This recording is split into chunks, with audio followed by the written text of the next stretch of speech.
พอบอกกับหัวใจให้น้องไปหมดบ่เหลือความดีให้ใครน้องเป็นหญิงคนสุดท้ายเพราะอายตายย้อนความดีหยุดที่ตรงนี้เอาไว้เพียงเจ้าเท่านั้นเป็นคนสำคัญของอายเท่าสู้ชีวิตทุกได้ยากน้องสู้กับอายเต็มที่ยามจนน้องนั้นหักดียามนี้บอกเคยลายใจโอ้หยุดเอาไว้ถนนของความเพลิดเพลินขอขีดเลือกเส้นทางเดินกับน้องบ่ต้องมีภัย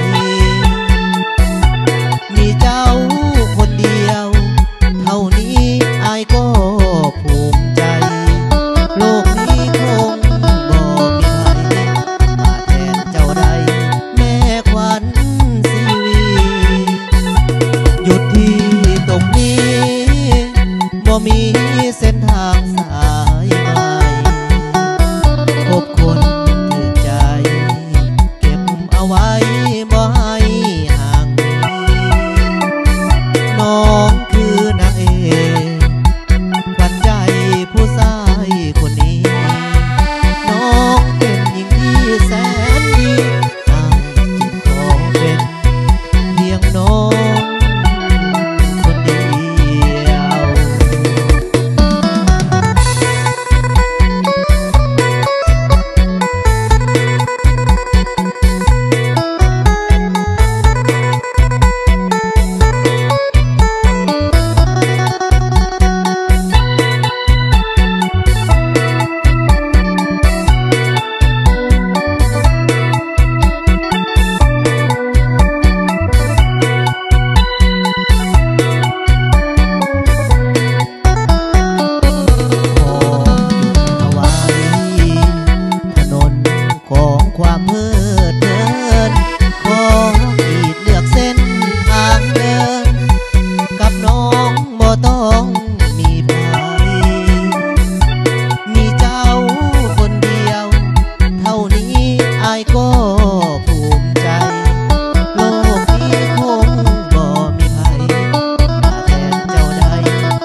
บ่มี